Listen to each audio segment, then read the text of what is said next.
¿Cuántos creen que Dios está en este lugar? Dicen aleluya. Amén. ¿Qué les parece si presentamos este culto al Señor? Amén. Vamos a aflojar un poquito algunos, ¿no? Y vamos a rogar a Dios para que en esta tarde tome el dominio y el control de este culto, de este lugar, y en su misericordia, si Él le place, que derrame de su gloria, de su presencia. Aflojamos alguna luz. Aleluya. Vamos a orar. Este día que el tío Pepe no venía, hoy está aquí con nosotros. Vamos a orar al Señor para que Dios le dé fuerza y ponga su mano sobre él. No se encuentra muy bien.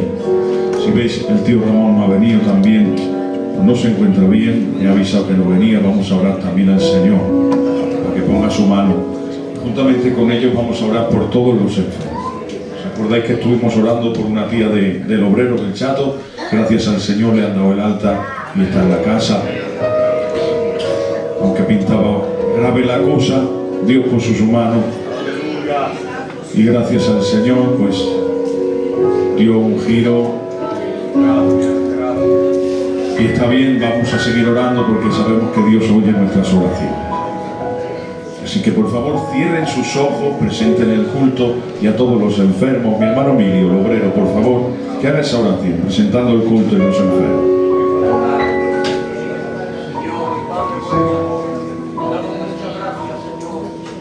Gracias, Jesús. Aleluya. Gracias, Jesucristo. Gracias por tu amor y misericordia. Aleluya. Te glorifiques con poder y gloria. Aleluya. Señor, la iglesia de una manera muy especial. Cada miembro que compone el cuerpo de Jesucristo. Ahora queremos presentarte a los enfermos que hay en tu pueblo. Gloria a tu santa persona. Tu mano de persona. sanidad en ellos. Señor, te presentamos a tío Pepe. Gracias, Tío Ramón, para que pongas tu mano, Señor, gracias de por sanidad nuestros en ellos. ancianos, Te lo Señor. pedimos, te lo rogamos, los demás enfermos, Padre bueno, tienes el poder, tú puedes hacerlo en el nombre de Jesús. Te damos muchas gracias, Señor. Ayúdanos a acercarnos a ti, a consagrarnos, a dedicar nuestra vida para ti, Señor Jesús. Gracias por tu amor, por tu misericordia, por tu evangelio, por tanto beneficio que tenemos de ti, Señor. Aleluya. En nombre de Jesús, te damos muchas Gloria a gracias. Dios. Amén y amén. Amén. Mi hermano Chato, el obrero también, que siga orando por los enfermos, Maravilloso Cristo. por este culto, para que Dios declare. Alabamos, Bendito sea tu nombre, Señor. alabamos a ti, En Rey. esta tarde, Padre, quiero venir y acercarme delante Puedes de tu estar aquí presencia. adorándote. Señor, y lo hago, Señor, reunido, Señor, con mis hermanos y unidos, Señor, como una sola voz delante de ti. Como no, Padre, para rogarte por este hermoso culto que se celebra para la gloria y para la honra de tu nombre, Padre. Señor, en esta tarde queremos acercarnos delante de ti para rogarte, Señor, que venga tu Santo Espíritu, Dios mío, tomando nuestra mente, tomando nuestro corazón, Padre. Señor, dirigiendo nuestra vida, Señor, para honrarte de una forma adecuada, Padre. Te ruego, Señor, en esta tarde, que tomes a los utensilios que tú preparaste de antemano para la bendición de tu pueblo, Padre. Como no rogarte, Padre mío, por el tío Pepe, Señor, y por el tío Ramón, Señor. Tú los conoces, tú sabes cómo ellos se encuentran, Padre. Tú eres el Dios de nuestra fortaleza. Tú eres el Dios de nuestra salud, Padre. Señor, en ti confiamos, en ti descansamos. Nuestra esperanza está puesta en ti, Padre. Rogarte, Padre mío, por tantos enfermos que hay en el pueblo, aun aquellos que nosotros no conocemos, pero tú sí lo sabes, Padre. Señor, para que de una manera poderosa vengas tocando a los enfermos, reprendiendo las enfermedades, Padre. Señor, levantando testimonios para la gloria y para la honra de tu hermoso nombre, Padre. Oh, maravilloso Rey, mi alma te alaba. Te doy gracias por lo que has hecho con mi tía, Señor. Padre, te doy gracias porque tú eres un Dios clemente y misericordioso y que tu oído está presto para oír el clamor de aquellos que a ti claman, Padre. Señor, en esta tarde quiero darte muchas gracias por todo. En el nombre de Jesús. Amén.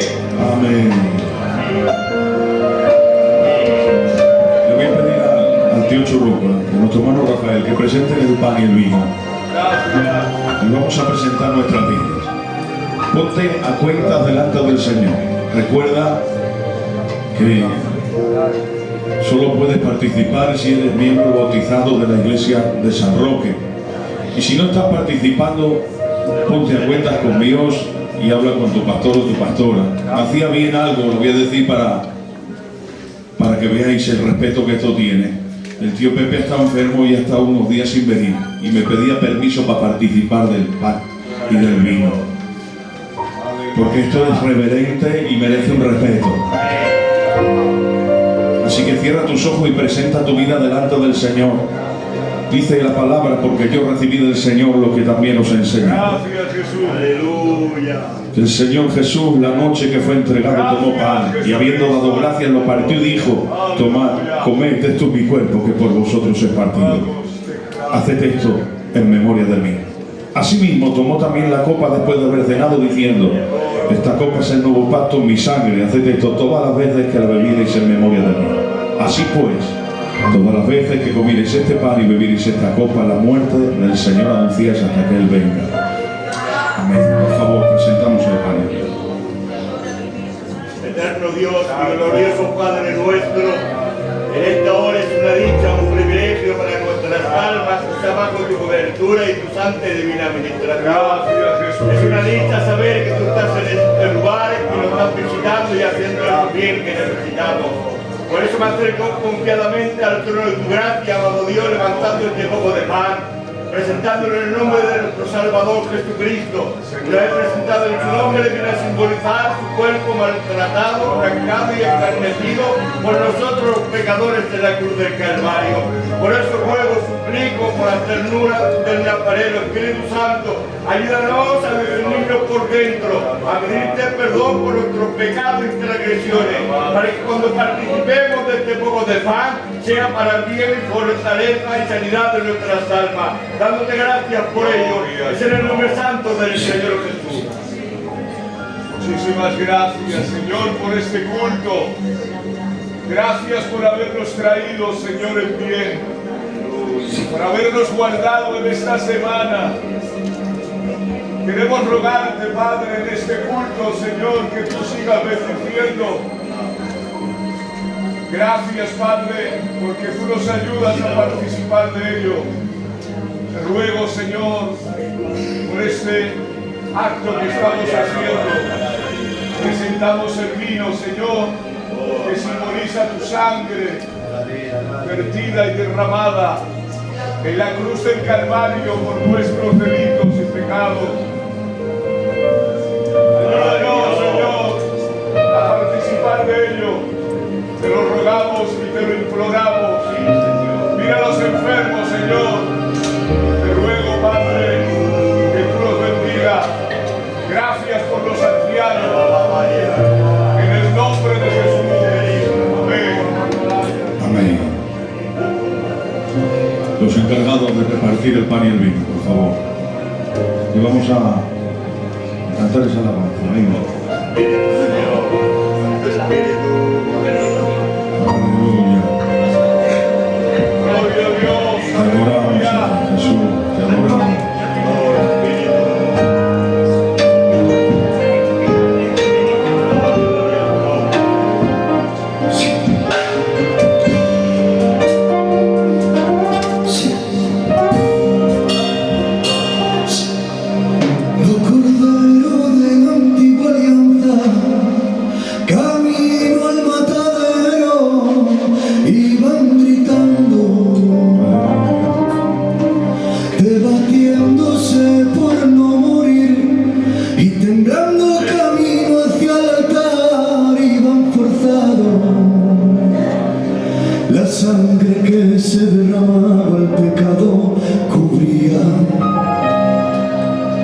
La ira del Dios de Israel no era saciada. Las bestias eran inconscientes y temporales, pero apareció el que me ama, se hizo carne. El cordero al matadero y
terminan de pasar las ofrendas, vamos a pedirle todo junto al Señor que nos salve. Hermano Ramón, el obrero, por favor, que haga esta oración, que dé gracias por haber participado del pacto y que me presente y todos juntos. Gracias te damos, Señor, en esta tarde por poder estar reunidos, Señor, en tu nombre un día más, celebrar este culto, Señor, en el cual, Señor, sabemos, Señor, que tú estás en medio de nosotros. Señor, te doy gracias, Señor, por habernos permitido participar, Señor, de la Santa Cena.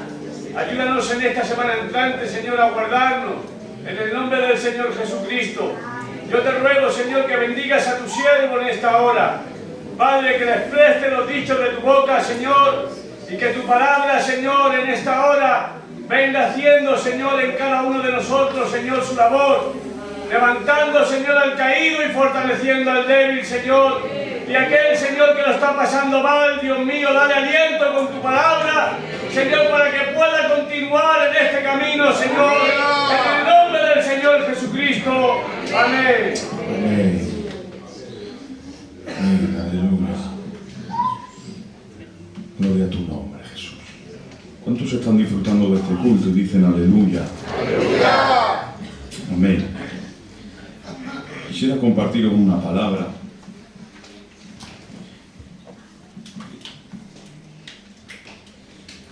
Un tema que no es fácil, pero confío en que Dios ha escuchado la oración de Ramón y que por amor a ustedes Dios me va a prestar su palabra para edificarles y edificarme a mí también, que me hace falta. Vamos a leer en el libro de Colosenses, capítulo 2.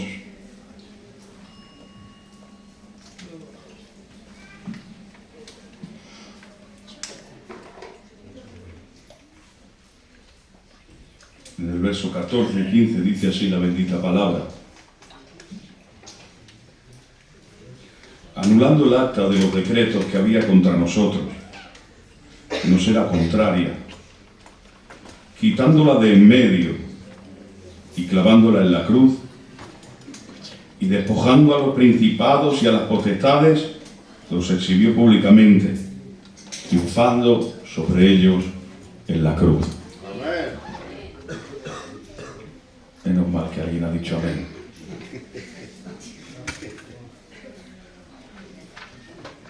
Lo voy a leer nuevamente. Anulando el acta de los decretos que había contra nosotros, que nos era contraria, quitándola de en medio y clavándola en la cruz,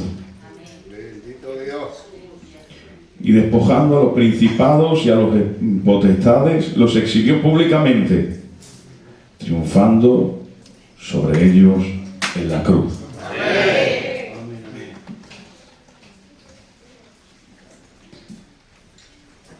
Un texto impresionante, o unos versos impresionantes, donde habla de la victoria de Cristo en la cruz. Porque la cruz no fue la derrota de Cristo, fue su victoria. Y a través de su victoria también la nuestra.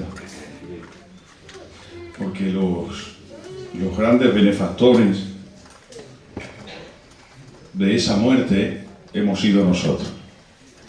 Nosotros hemos sido los que hemos sido bendecidos por esa muerte. Y no solo por esa muerte, sino también por esa resurrección. ¿Por qué Cristo murió en la cruz?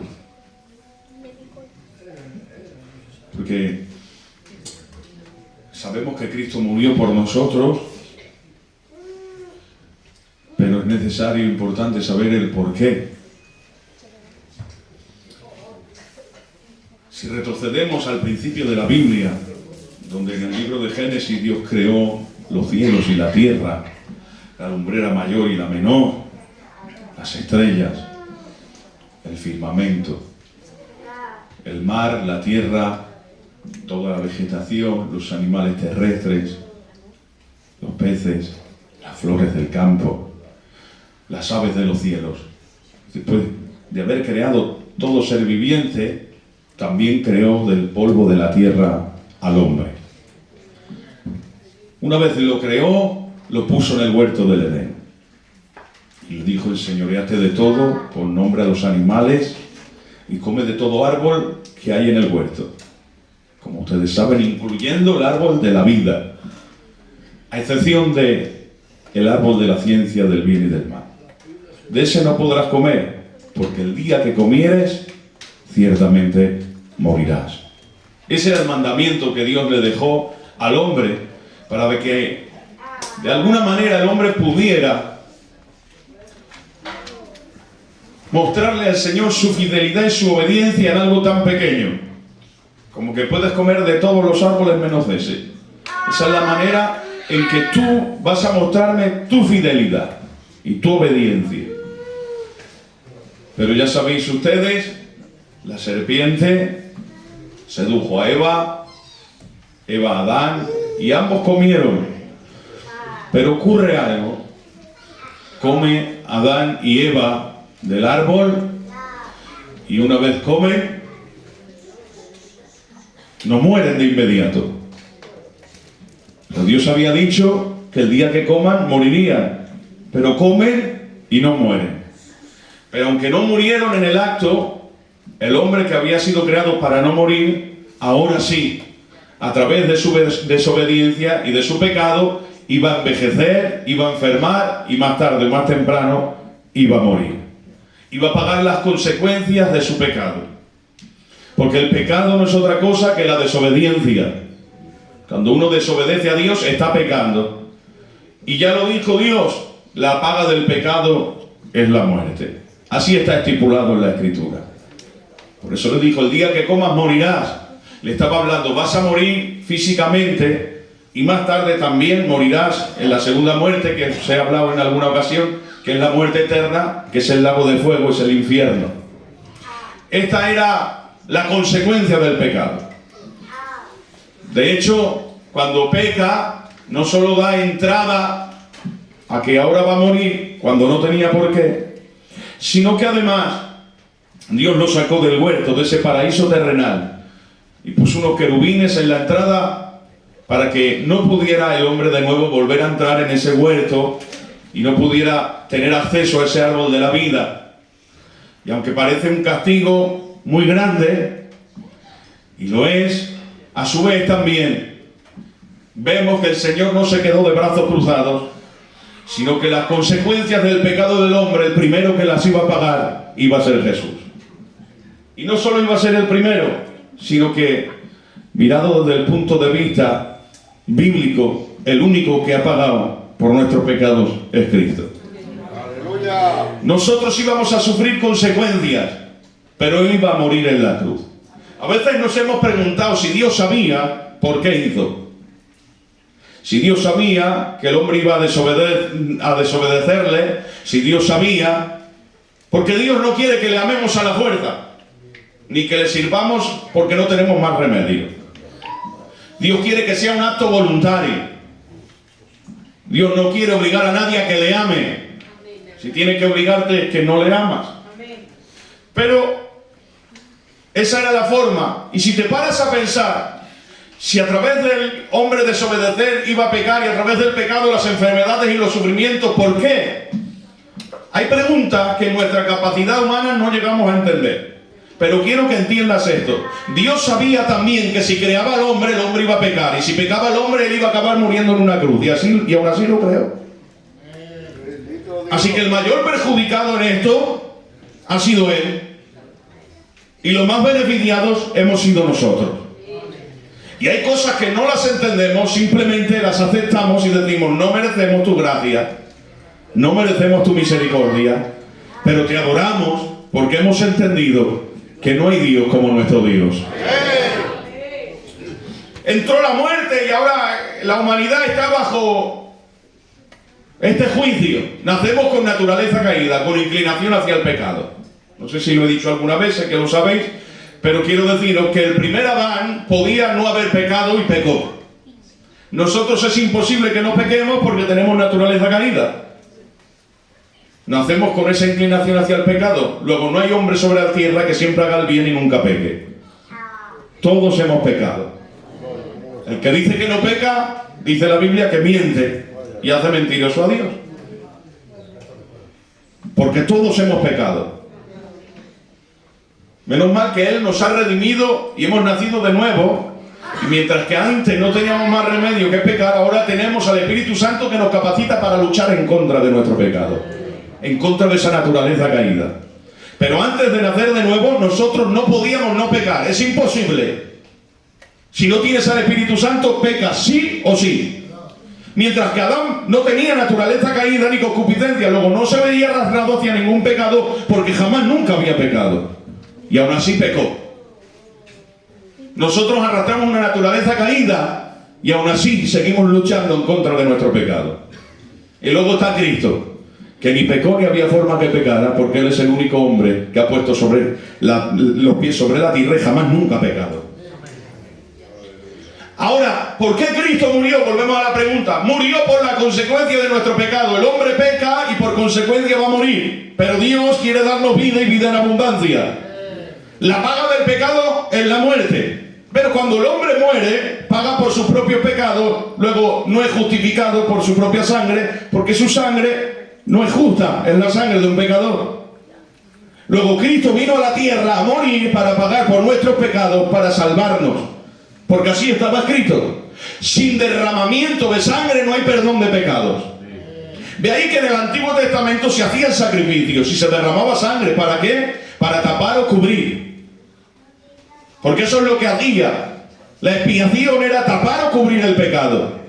Se entraba en el lugar santísimo donde estaba el tabernáculo y sobre el propiciatorio, que era una tabla de oro que estaba sobre el arca, se derramaba la sangre de los animales y debajo ¿qué había en el interior del arca? Las tablas de la ley que señalaban nuestro pecado. Por cuanto hemos incumplido la Escritura, y el que transgrede un mandamiento, transgresor de toda la ley. Luego da igual qué mandamiento transgredas. Si has transgredido un mandamiento, eres transgresor de toda la ley. Y allí estaban los mandamientos. Y claro, allí se estaba señalando nuestro pecado. Porque no matarás si había quien había matado. No robarás si había quien había robado. No mentirás si había quien había mentido. Luego estaba señalando nuestra falta. Cuando se derramaba la sangre sobre el propiciatorio, la sangre tapaba o cubría, pero no borraba. Porque era la sangre de un animal. Y el que pecaba era un hombre. Era simplemente un método de reconciliación que le había dado Dios al hombre hasta que el verdadero sacrificio viniera a la tierra, que es Cristo, cuando vino a la tierra y Él como hombre se entregó en su vida. ¿Para qué? Para que esa sangre no tapara, no cubriera, sino que borrara por completo nuestro pecado. Eso es lo que hizo. De ahí que había un tabernáculo en el lugar santísimo. Pero claro, ese tabernáculo estaba hecho de madera de acacia y de oro. De oro y de madera de acacia. Era un arca de madera recubierto de oro. Y eso que estaba haciendo, cuando había madera de acacia y había oro, estaba representando a Cristo. Porque todo el Antiguo Testamento está representando a Cristo de una forma o de otra. Y representando a Cristo, en ese arca donde había madera de acacia y había oro, ¿sabes por qué representaba a Cristo? Porque estaba representando las dos naturalezas que hay en Cristo. Su divinidad y su humanidad. Pero ese arca desapareció en algún momento de la historia y no se sabe bien cómo ni dónde. Y no vamos a indagar en que si fue Nabucodonosor cuando se llevó algunos de los utensilios del templo, dice la Biblia. Se llevó algunos, no todos. O si, como algunos dicen, si fue Jeremías que lo escondió. La cuestión es que el arca desapareció y no volvió a aparecer. Pero ellos reconstruyen un templo donde hay un lugar santísimo en el cual no hay arca. Y siguen haciendo sacrificios y representaciones y viven como si allí estuviera la gloria de Dios, pero dice la Biblia que la gloria de Dios había abandonado el templo. Y no solo la gloria de Dios, sino que tampoco estaba el arca que representaba la gloria de Dios. Pero dice en el Evangelio de Juan capítulo 1, verso 1, dice: en el principio era el verbo era con Dios y el verbo era Dios. ¡Aleluya! En el principio era el verbo era con Dios y el verbo era Dios. ¿Os dais cuenta? Dice en el principio. Esa palabra aparece en el Génesis cuando dice, en el principio creó Dios los cielos y la tierra. Y aquí dice, en el principio, ¿veis? Porque en el principio ya estaba el verbo. El verbo no fue creado, el verbo es el principio de toda creación. Porque en él fueron creadas todas las cosas, por él y para él.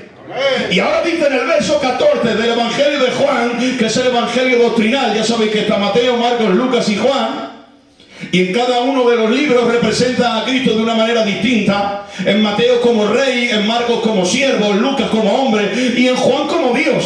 Y ahora dice el verso 14, y aquel verbo se hizo carne y habitó entre los mortales, queriendo decir, ¿quién se hizo carne? El verbo. ¿Quién es el verbo? Jesucristo. Por eso dice, aquel verbo se hizo carne. ¿Sabes que hay otra versión de la Biblia que dice, aquel verbo se tabernaculizó? ¿Sabes qué estaba queriendo decir? Se hizo un tabernáculo andante. El tabernáculo del Antiguo Testamento había desaparecido, pero ahora Cristo aparece de nuevo queriendo decir, ese tabernáculo era inanimado, era muy bonito, pero no tenía vida. Pero yo soy el tabernáculo que no se esconde detrás de unas cortinas y se encierra en un templo. Yo soy el tabernáculo andante que se está paseando en medio vuestro y está dando a entender, tarde o temprano se va a derramar sobre mí una sangre, pero no va a ser la sangre de un animal. Voy a derramar mi propia sangre y esa sangre no va a cubrir vuestro pecado, lo va a borrar por completo. Viva Dios, que Él es el sacrificio perfecto y el sacerdote por excelencia,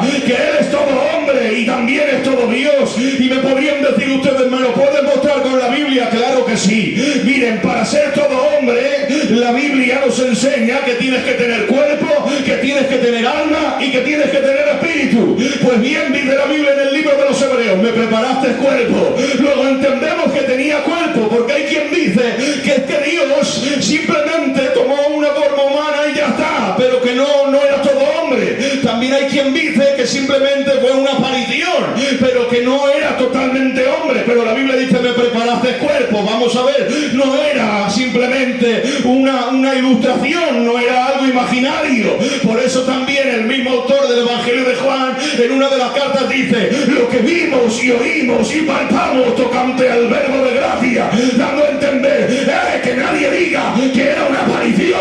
Comí con él, dormí con él, lo cogí de la mano, recosté mi cabeza sobre su pecho. No era simplemente una manifestación, él era todo hombre. También dice la Biblia que tiene que tener alma, y ahora ya hemos visto que tiene cuerpo. ¿Dónde está el alma? Está Jesús en el Getsemaní y dice, mi alma está angustiada hasta la muerte. Ya vemos que tiene alma, pero para ser todo hombre necesita también espíritu. ¿Dónde está el espíritu? Estando Cristo en la cruz ha dicho, Padre, en tus manos encomiendo mi espíritu. Así que, señores, no era solo en parte, era totalmente hombre, pero acompáñenme para que sea hombre. Pero ese hombre también era Dios. Claro que sí. Si ha levantado una tormenta contra la barca, si ha despertado Jesús y la ha reprendido, y vino bonanza y dicen, ¿quién es este? Que os los vientos y a la mar le obedece. Ha llegado donde está la daga, hay un endemoniado, y el poseído le dice, ¿por qué vienes a atormentarme antes de tiempo? Y ahora le dice, sabemos quién eres. Eres el Dios Altísimo, y lo reprende y lo endurece, porque nunca quiso la alabanza de los demonios. Él quiere la alabanza de su iglesia. Ya tuvisteis la oportunidad y no la aprovechasteis. Ahora no es tiempo de que reconozcas quién soy. Enmudece. Y los demonios salieron del cuerpo, le han traído un paralítico y ha dicho, tus pecados te son perdonados. Y dicen ellos, ¿quién es este que se atreve a perdonar pecados? Pues precisamente, si solo Dios puede perdonar pecados y este los perdona, es que no es un hombre cualquiera, este es Dios. ¡Gloria a su nombre! Apláudele si lo cree.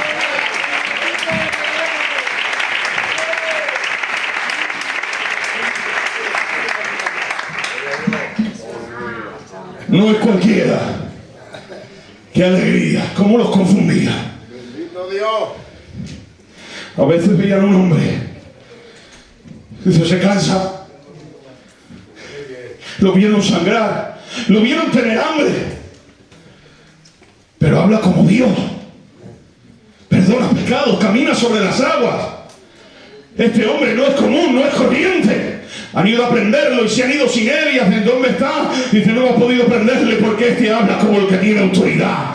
Jamás vimos a nadie hablar así. Es que él no era cualquiera, señores. Él no era un hombre cualquiera, era todo hombre, pero viva Dios, que también era todo Dios. Le han dicho, tú eres el Dios Altísimo, pero a la misma vez lo tientas. ¿Pero por qué lo tientas? Si ves que es Dios, ¿por qué lo tientas? Yo creo que tuvo, perdonadme que esto es así, una opinión mía, creo que tuvo a Satanás confuso hasta el último momento. Hasta el último momento, porque lo reconocía como Dios, entendía, nadie habla como tú, pero a la misma vez ve un hombre, por eso lo tienta. No tiene sentido que le estés tentando. Si ves a Dios y tú sabes quién es Dios, pero es que lo confunde, es que veo una naturaleza humana, lo voy a tentar. Y mirad cómo lo tienta, ¿eh? Una de las ocasiones le dice, si eres el Hijo de Dios, haz que estas piedras se conviertan en pan. Ahora voy a hacer una pregunta yo. ¿Es pecado transformar una piedra en pan?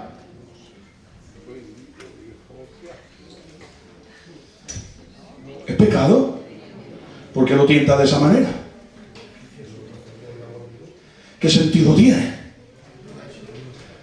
Si Jesús transforma una piedra en pan, no peca. Pero ¿sabes qué estaría haciendo? Estaría usando su divinidad en beneficio de su humanidad. Luego entonces no podría decir que había vencido como hombre, sino que estaba venciendo como Dios. Pero como Dios ya lo venció en el cielo, cuando lo desterró del cielo, Él no vino a la tierra a vencerlo como Dios, porque como Dios ya lo había vencido. Él vino a la tierra a vencerlo como hombre, para multiplicar los alimentos y darle de comer a 5.000 hambrientos, sí lo hago. Pero transformar una piedra en pan para comer, yo no lo hago, porque no voy a usar mi divinidad en beneficio de mi humanidad. No he venido a vencerte como Dios, porque eso ya lo hice. He venido a vencerte como hombre, en representación del hombre, para darle a los hombres vida y vida en abundancia. Por eso jamás, nunca hizo un milagro en su propio beneficio. Satanás lo tentaba, lo perseguía, incluso el necio pensó que dándole muerte lo estaba venciendo. No sabía que era su ruina por completo, que llevar a Jesús a la cruz era peor que podía hacer, pero él no lo sabía. Por eso poseyó a Judas para venderle por 30 monedas de plata, pensando, esta es la mía, si yo lo vendo, si yo consigo llevarlo a la cruz, me lo quito de en medio. Pero lo que no sabía es que el cordero estaba siendo llevado al matadero, y no abrió su boca delante de sus trasquiladores, porque Satanás conoce la profecía, pero no tiene el Espíritu Santo para interpretarlas. Él sabía que un cordero tenía que haber ido al matadero y que no tenía que abrir su boca, pero no sabía que estaba en la tierra. Dijo Juan, es ahí el cordero de Dios que quita el pecado del mundo. Estaba diciendo, yo soy Juan, soy sacerdote y yo entiendo de cordero, pero yo no he hecho sacrificio, estoy aquí profetizando, predicando el arrepentimiento. Pero ese que viene no es un cordero cualquiera, él es el cordero de Dios que quita el pecado del mundo. Hay otra versión que dice, es el cordero de Dios que carga con el pecado del mundo, porque eso vino Jesús a hacer a la tierra. Vino a sacrificarse a sí mismo por amor a nosotros, porque él es el que es, dice la Biblia. Él es el que es, el que era y el que ha de venir. ¿Qué dice? Sí, el que es, el que era y el que ha de venir. ¿Y a qué se refiere con eso? El que es, el cordero y el sacerdote, el que era las profecías y el profeta en el Antiguo Testamento, y el que ha de venir, el Rey de Reyes y Señor de Señores. Sabéis que en la Biblia aparecen muchos hombres, que unos son sacerdote y profeta, otro es profeta y rey, pero ninguno ostenta los 3 títulos, porque era algo reservado solamente para Cristo. De ahí que la Biblia habla de que David era rey y profeta, y vemos a Moisés que era sacerdote y profeta, pero ninguno ostenta los 3 títulos, porque era algo exclusivo de Jesucristo. Y sabéis, para ser sacerdote tienes que ser de la tribu de Leví, y para ser rey tenía que ser de la tribu de Judá. Y aquí hay una contradicción, no puede ser sacerdote y puede ser rey, es imposible. ¿Cómo va a ser sacerdote y rey si uno tiene que ser de Leví y el otro de Judá? Bien, demuéstrame que es rey, demuéstramelo con la Biblia. Aparece una genealogía en el libro de Mateo, donde empieza a hablar de la descendencia directa de Jesucristo. ¿Y sabéis de quién es descendiente directo Jesús? De David. Dios había hecho un pacto con David, de tu casa jamás me va a faltar rey. Vino los reyes, arrasaron la tierra, pero la promesa estaba. De tu casa jamás me va a faltar rey. De ahí que cuando Jesús aparece, el Bartimeo dice, hijo de David, queriendo decir, eres el rey. Pero hay alguno que estudie y me dirá, ven David, en el Evangelio de Mateo está la genealogía, pero es según José. Y José es el padre adoptivo. Entonces, ¿qué me quiere decir con eso? Si esa genealogía no te vale, hay otra en el Evangelio de Lucas. Y en el Evangelio de Lucas aparece otra genealogía. ¿Y sabes qué está enseñando esa genealogía? Es diferente, David, no lo entiendo. Si también es de Jesús, porque en la de Mateo habla de la genealogía de José, y en la de Lucas, la de María.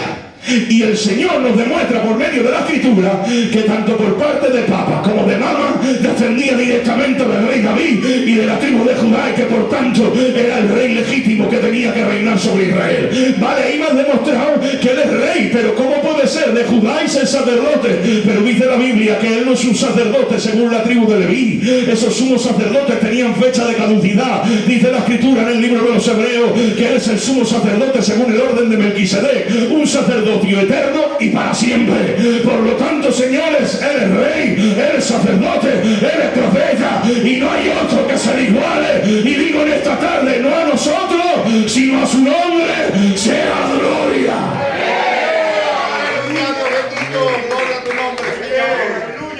Entonces vemos que es todo hombre y es todo Dios, y que él es rey, sacerdote y profeta.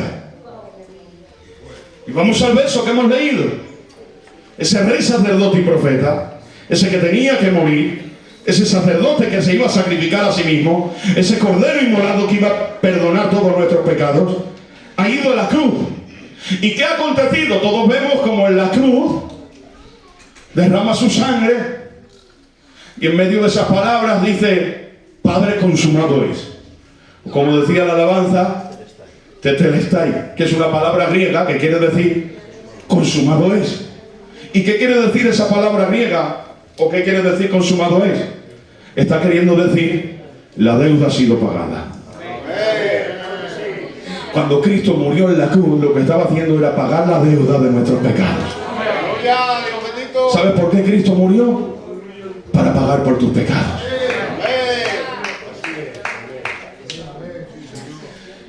Cristo murió por tu culpa y por la mía. Porque somos pecadores. Hay una frase muy conocida, dije una vez que me fui de visita con mis hermanos, pero la iglesia no la ha dicho. Una frase muy conocida que estamos acostumbrados a oír que dice, pastor, yo pago el precio. ¡Qué lache!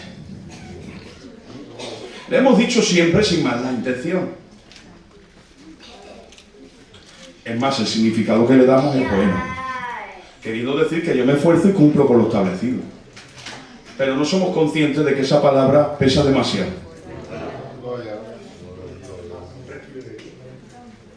Yo pago el precio. Y antiguamente la decían los que la pagaban.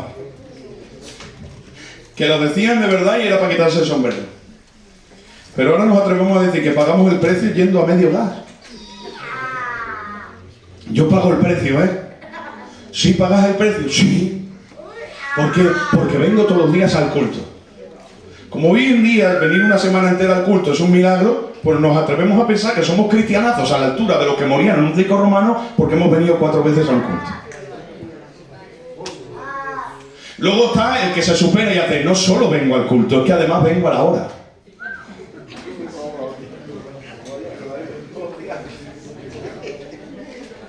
Y hoy estamos todos aquí hinchados, y yo el primero, porque hemos venido y hacía mal día. Pago el precio, pastor, estaba lloviendo y he venido. Yo podía haber llamado a algún obrero, oye, que está cayendo un diluvio. Pero he venido, pago el precio, ¿eh, Ramón? Y otro dice, yo pago el precio porque he hecho la ofrenda. Pago el precio porque si hay oración vengo. Y en el caso del coro, si hay ensayo también, yo pago el precio. Pago el precio porque leo la Biblia en mi casa, ¿eh? No te pienses que yo soy un cristiano cualquiera, ¿eh? Yo en mi casa leo la Biblia. Y no solo oro en el culto, yo pago el precio porque en mi casa también oro.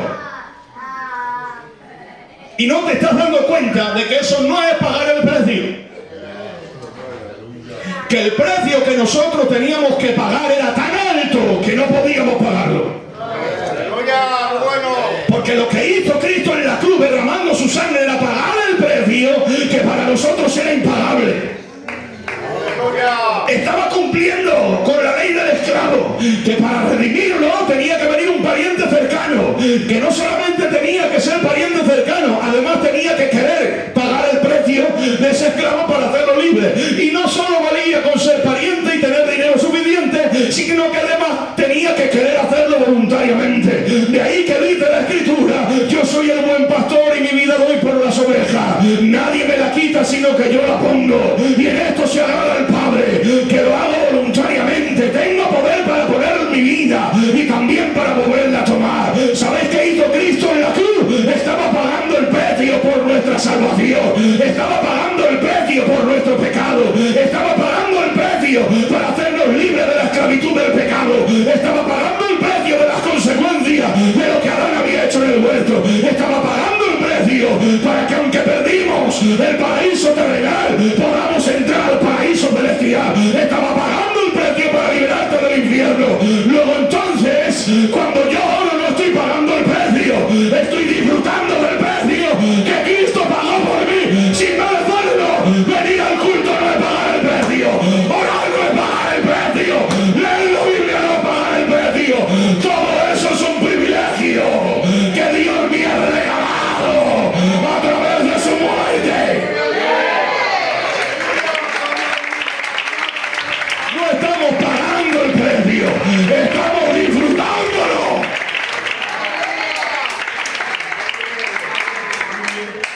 Cuando entiendes esto, el ejercer una vida cristiana no es una obligación, es un deleite. A ver si lo entiendes. No, porque yo pago el precio porque oro. No podías orar. Adán perdió el acceso a la comunión con el Padre, lo perdió por causa de su pecado. El hombre no tiene acceso a Dios. El hombre ha sido destituido de la gloria de Dios. El hombre tiene que ir al infierno a pagar por su pecado. Luego, ¿cómo el hombre recuperó el acceso a Dios? Cuando Cristo murió en la cruz. Él es el segundo Adán. El primer Adán desobedeció, pero el segundo Adán obedeció hasta la muerte, y muerte de cruz. Y cuando Cristo dijo consumado es, ahí es cuando el velo del templo se rasgó de arriba abajo. Por eso digo que Satanás estaba confundido. Dijo: voy a llevar a este a la cruz y se acabaron mis problemas. Los sacerdotes meneaban la cabeza y se burlaban. Y Cristo, dice la Biblia en el profeta Isaías, como cordero manso fue llevado al matadero y no abrió su boca delante de sus trasquiladores. Veían un cordero que estaba siendo trasquilado y decían: pobrecito. Unos se compadecían y otros se burlaban. Y Cristo, como un cordero, callaba, pero estando en la cruz no ha podido más. Y ese cordero ha sacado la naturaleza de león que tiene por dentro. Por primera vez en la historia escuchamos a un cordero rugir como un león cuando él dijo: Padre, consumado es. Y el velo del templo se rasgó, las piedras se partieron. Ahí entendieron: ese hombre no es un hombre cualquiera. ¿Y sabes por qué rasgó el velo del templo? Porque ese velo nos separaba de la comunión, ese velo nos separaba de la presencia, ese velo nos separaba del acceso al Padre. Pero rasgó el templo queriendo decir: ahí yo no estoy, ahí no hay nada, eso está vacío, yo soy la presencia que os faltaba, y a través de mi muerte os devuelvo el acceso a mi Padre para que puedas orar. Cristo tuvo que morir, ¿no lo entiendes? No tenías el derecho de llamarle Padre, ni de ponerte de rodillas, ni de clamarle, pero muriendo Él te ha regalado el privilegio de poder decirle: Padre, te amo, Padre, perdóname, Padre, te adoro. No es pagarlo, es disfrutarlo.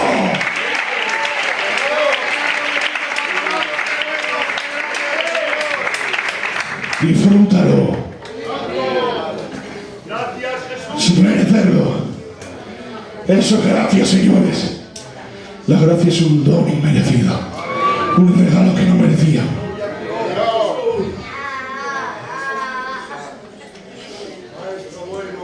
no merecíamos nada.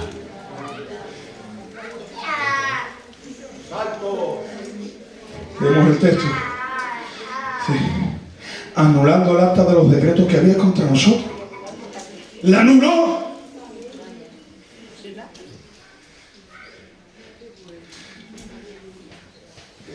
Había un acta,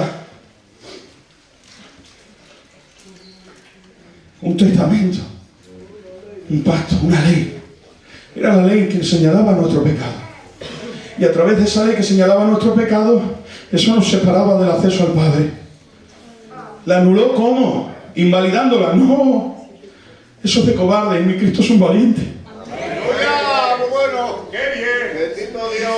La anuló cumpliéndola. No hay hombre que haya puesto los pies sobre la tierra y haya sido capaz de cumplir toda la ley. El único Cristo, cumpliendo la ley y muriendo, siendo justo, estaba pagando por el precio de nuestro pecado. Por eso dice, anulando el acta de los decretos que había contra nosotros, que nos era contraria, quitándola del medio. La quitó del medio, estaba quitando del medio el obstáculo, quitándola del medio y clavándola en la cruz, porque eso es lo que hizo Cristo. Cuando estaba siendo clavado en la cruz, no solo estaba siendo clavado Él, sino que también estaba siendo clavado nuestro pecado. Una referencia histórica del acta de los decretos es que cuando un reo de muerte moría en la cruz, en ese madero colgaban una nota, y esa nota era las consecuencias por las cuales ese hombre estaba muriendo. De hecho ponían, este hombre está aquí por un terrorismo, este hombre está aquí porque ha robado, este hombre está aquí porque es un asesino.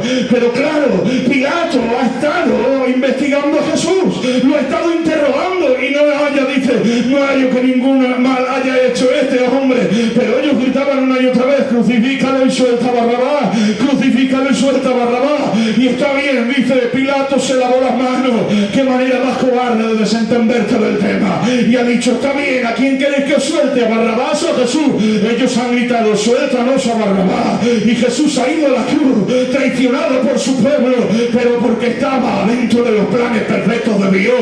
Cuando Cristo ha muerto en la cruz, está muriendo, ahí tienen que poner, está aquí por ladrón, por mentiroso, por terrorista. Pero jamás Pilato encontró ninguna falta en él y ha dicho, está bien, ¿sabéis lo que he entendido? Que este está aquí por ser Jesús, el rey de los judíos.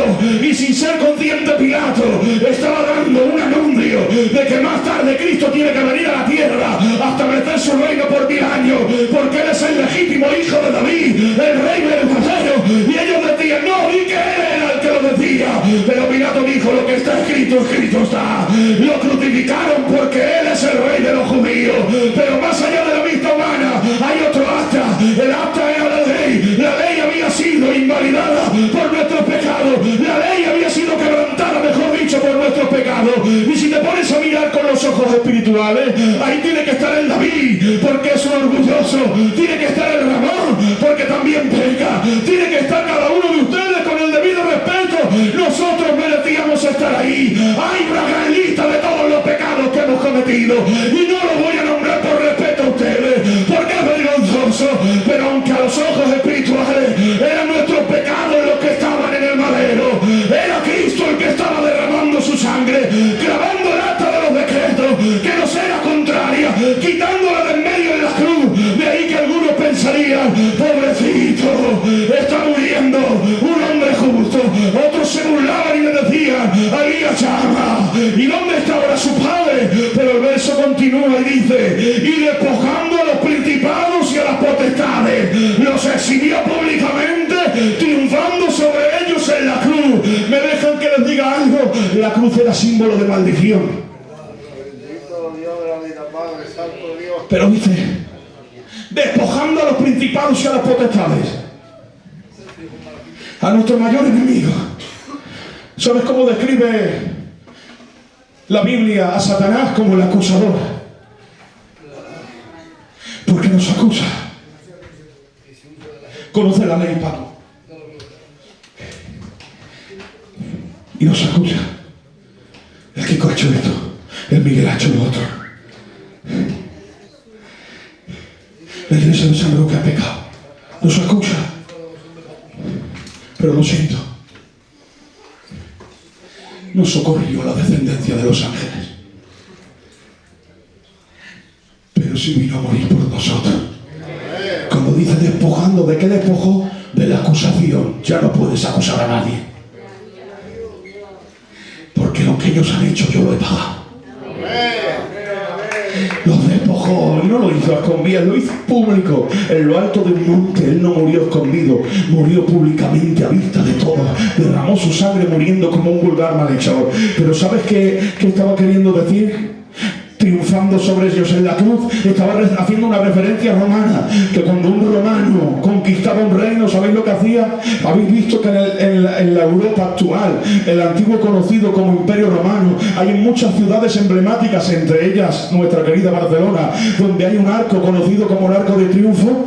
¿Sabéis qué quiere decir ese emblema, el Arco de Triunfo? Cuando iba un emperador romano, un general, y conquistaba una ciudad, si conseguía entre sus manos al líder enemigo, porque muchos cogían y para no pasar la vergüenza se quitaban la vida, para no tener que pasar el escarnio, pero si el victorioso conseguía cogerlo con vida, ¿sabéis lo que hacía? Lo ataba a su carruaje o a su caballo y lo paseaba, y pasaba por el Arco de Triunfo, y pasando por en medio del Arco de Triunfo arrastraba al que había sido conquistado y tenía que pasar vergüenza. Esa es la reverencia que toma Cristo aquí. El apóstol, cuando dice los exhibió públicamente, la cruz no simplemente fue el escarnio ni la vergüenza, la cruz fue el arco de triunfo de Cristo.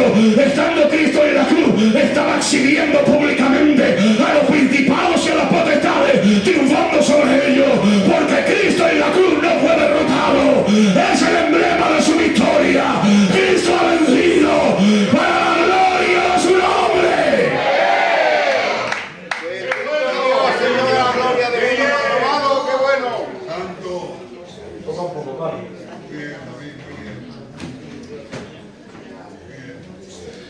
La cruz no fue su derrota, fue su victoria. Murió para darnos vida. El escarnio fue para pagar por nuestros pecados, para limpiarnos con su sangre.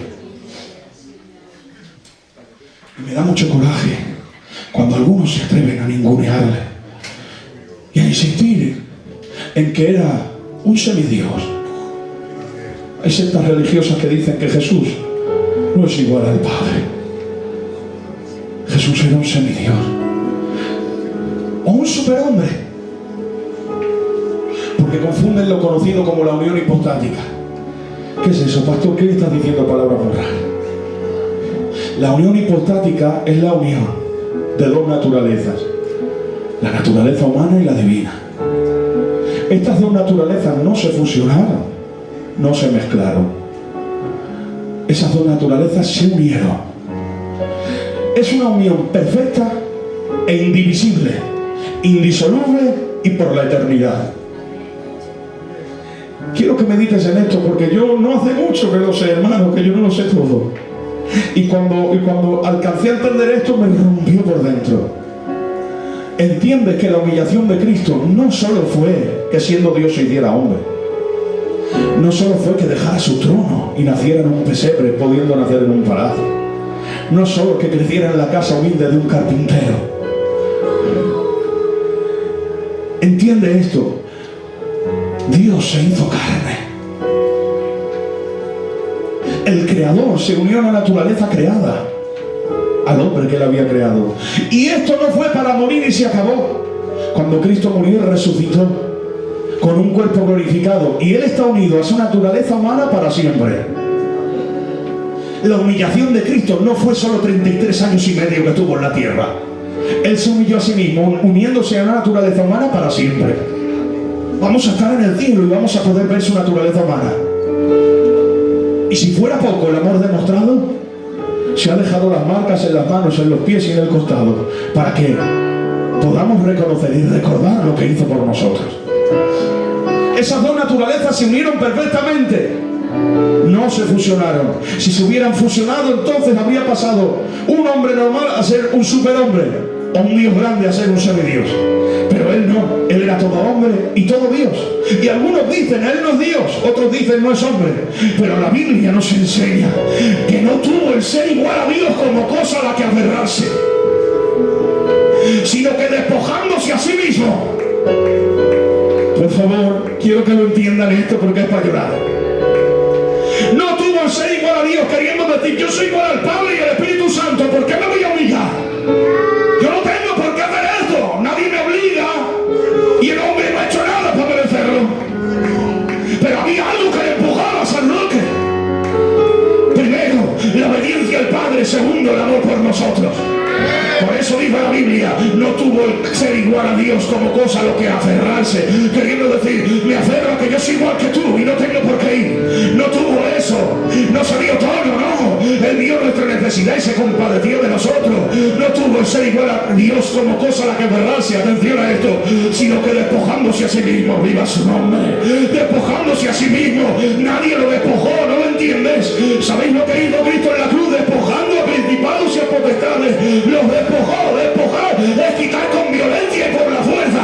Eso hizo Cristo en la cruz, quitó con violencia y por la fuerza a Satanás el derecho de señalarlo.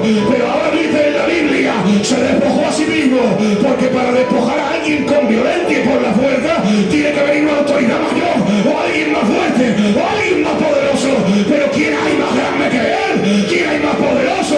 ¿Quién hay más fuerte? Y ahí que nadie podía despojarlo, ya que nadie me puede despojar, me despojo a mí mismo. ¿Sabéis que en cierta ocasión Jehová tuvo que jurar? Y cuando se jura por alguien mayor, pero no encontrando a nadie mayor dijo, juro por mí mismo, porque no hay nadie más grande que él. Por eso se despojó a sí mismo, nadie puede despojarlo. Y se humilló a sí mismo, pero no de cualquier manera, sino que se humilló hasta lo sumo, y se humilló hasta la muerte, y tampoco escogió cualquier muerte, sino que murió por la muerte de cruz. Por lo tanto el Padre le ha dado un nombre que sobre todo nombre. Ahí va, para los que dicen que es un nombre cualquiera, dice la Biblia, lo ha saltado hasta lo sumo y le ha dado un nombre que es sobre todo nombre. Ahí va, para que en el nombre de Jesús se nombre toda rodilla. Pero si la adoración es exclusiva, si la adoración solo es para Dios, precisamente el hombre que estaba muriendo no era cualquiera, para que en el nombre de Jesús se nombre toda rodilla, de los que están en el cielo, de los que están en la tierra y los que están debajo, y toda lengua confiese que Jesucristo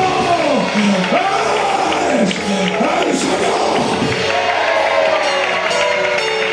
Ahí va, señores, llegado el momento, no solo nosotros, sino que los que se rebelaron, los ateos, los demonios, van a tener que doblegarse ante el Creador. Y digo en esta tarde, eres Dios, eres Dios, eres Dios.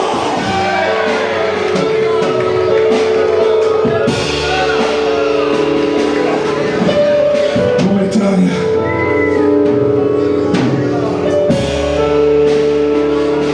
que los 24 ancianos tienen sus coronas a sus pies, que los 4 seres vivientes le digan santo, santo, santo. No hay nadie que sea igual. Quiero que lo sepas, que lo abraces, porque Cristo murió, porque Él mismo estableció que era necesario el derramamiento de sangre. Murió para pagar tu deuda, murió para salvar mía,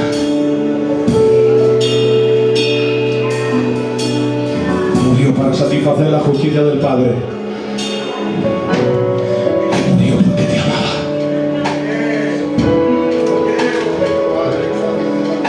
¿Todavía te preguntas que si te ama? Que te avergüences cuando pecas es bueno, yo también lo hago. Pero no permitas que aquel que fue despojado de ser el acusador te acuse. No permitas que diga que Dios no te ama porque miente. Sabía que ibas a pecar y ahora sí murió por ti. Solo hay una cosa segura. Por mucho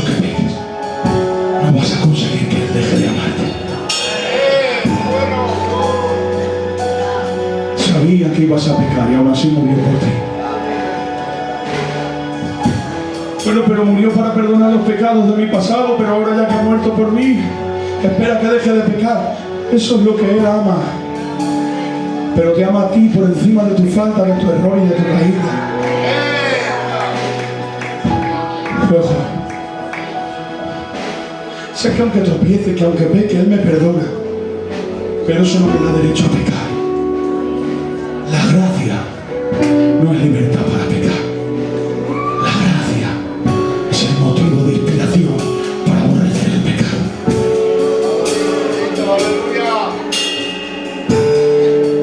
¿Quieres cerrar tus ojos y adorarle un minuto? Te amo, Jesús. Dale gracias al Señor.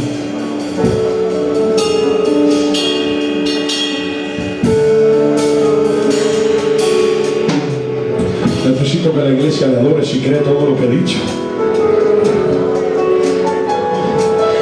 Por lo menos en parte. Necesito que le des gracias. Te amo, Jesús. Te amo, Jesús. Te amo, Jesús. Te amo, Jesús. Te amo, Jesús. Necesito a la iglesia dando gracias por ese amor. Porque pagaste por mí un alto precio que no merecía. Nunca se pagó tanto por algo que valía tan poco. Nunca nadie amó tanto.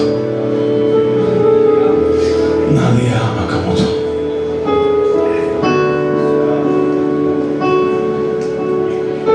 Vamos, dale gracias si lo crees, si crees que Él te ama, si crees que Él te ha perdonado, si crees que ha pagado por tus pecados, dale gracias. ¡Gracias! Gracias, Jesús, gracias.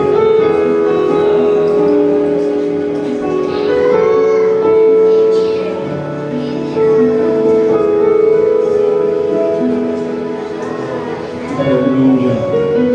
Dale gracias, dale gracias. Un minuto más adorando al Señor. Está aquí Dios. Podemos apagar alguna luz un minuto. Yolanda, ponte por aquí, por favor. Vamos a adorar al Señor. Si alguien tiene prisa que se marche, yo solo quiero adorar y dejar al Espíritu un minuto. Aleluya. Te adoramos, Jesús. Aleluya. Te adoro, te adoro, te adoro. Yo no lo merecía, Señor.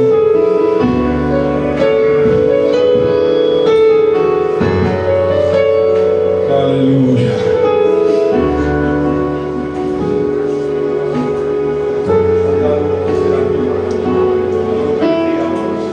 Vamos a adorar al Señor, que Él está aquí. Adórale.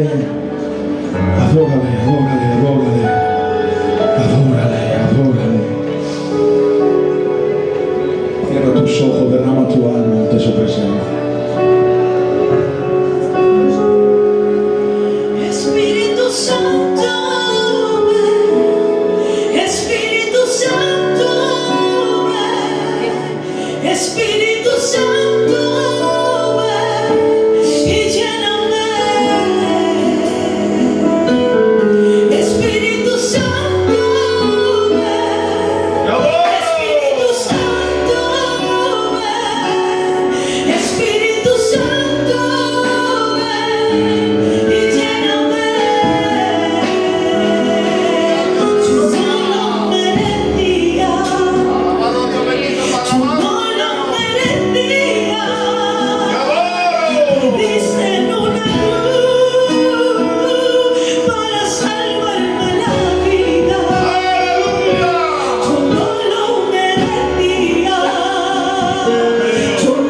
Señor, aleluya, damos la gloria.